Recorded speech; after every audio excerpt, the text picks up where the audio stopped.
Whether you're new to pool and practicing the basics, or a more experienced player performing drills to improve your shot making and positional play, the Drill Partner is perfect for you. What is up, everybody? It is Molina Mike, and we're live from Vietnam, man. Um, this is my first time trying this out of the hotel, so let me know in the chat if you guys can hear me and see me all right. It's been a couple weeks already since we've gone live, so uh, anyway, thanks everybody for hanging out. Yeah, man, it's been a fun trip. I'm about to head out to the venue here in a little bit, and it's been crazy out here for the first time traveling international. Plan on doing some shows with Pinozo. We've been trying to do it over the last couple of days, but jet lag really has affected that quite a bit. And but there's just so much to talk about since the last time we've done a show. So many different things have gone on in the pool world, and yeah, we're excited to chop it up with you guys. Let me know how the video is. Let me know how the audio is. First of all, Dwayne says it sounds good, so appreciate that. Um, yeah, I really don't know where to begin, you guys, other than the Perry Open is in full swing. I think we're down to the final 8 players out here locally. It's yeah, it's been wild out here seeing the enthusiasm and the fanfare out at the venue. It's by far the deepest event of the entire year, at least in my opinion anyway, and especially considering the players list that we just recently saw for the Hanoi Open. So um, anyhow, I don't know how long we're gonna do this because being on solo just really isn't my forte per se. I'm gonna turn on the chat and at least bring it up here for you guys. Big shout out to all of our sponsors who made the event possible: Lucasi Q's, Franco, um, Tons Golden Fleece, Michelle Griffin. All of them you see on the Windows Open page there. Big shout out to them. We could not be out here for what and for without their support.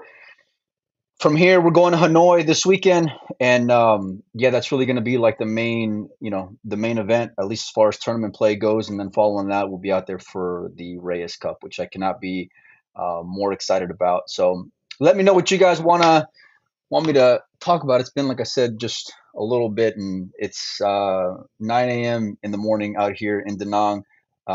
It's crazy, man. Like, just you travel out here and you get to see all the people that show up to the venue, all the ones that are um, excited for photos and autographs and all this going on out there, and sweat matches, streaming, social media content from everyone out here. It's such a strong community, and to be able to see it firsthand is great. Everyone's been super nice and helpful, and um, yeah, it's way different. Obviously, a lot of the eyes were this week on the American Moscone Cup team, along with notables who are not here this week from the European side, and we'll get into that. I really don't know if I should like dive on in or wait till tomorrow morning with Mike. Matt says, "What's up?" Dom's in the chat. Jackie says the audio is good. Um, talk about the Americans playing for a spot in the Moscone. Everything on this, if you guys were following the Wolves Den, obviously over the last few months, we all heard, Billy being in consideration for the 5th spot. Whether or not it was warranted based off of play or otherwise, he was very much in consideration, despite the fact of being, bottom half of the top 10 at the end of the top 10 when it comes to ranking points. And so, yeah, he snaps off the Wolves Den. I think in singles, he ends up beating Vitali, who was playing pretty well, John Mora in the final. And I forgot who his first round opponent was out there. But, look, it's like any other year. It's not about how you start. It's about how you finish. Billy picking up a win at this point, despite the fact that he's, I think, like in number 6 or 7 when it comes to rankings, is going to be super massive. I think guys like BJ not being here, obviously Oscar, who was a big talk of trying to get that 5th spot. I think a lot of it comes down to missed opportunities for him.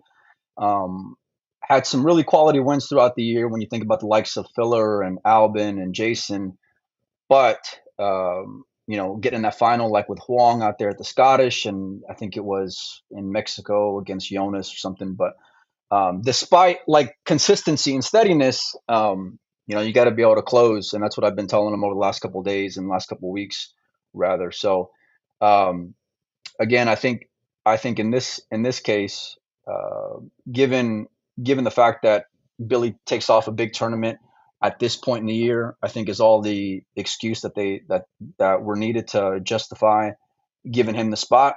I think beforehand it was still a lock that he was going to be on that team, but given given the tournament win, I think it just signed, sealed, and delivered for my money. Now, whether or not beating Vitali or John Moore justifies being in the Moscone Cup, I don't know if I can get there personally, but I think you can make a decent argument like on both sides of it. Guys like Tyler, um, had some good wins throughout the summer. All the Americans struggled out here. Really, all of the top players struggled out here in the Perry. And so putting all your eggs in that basket was always going to be a slippery slope.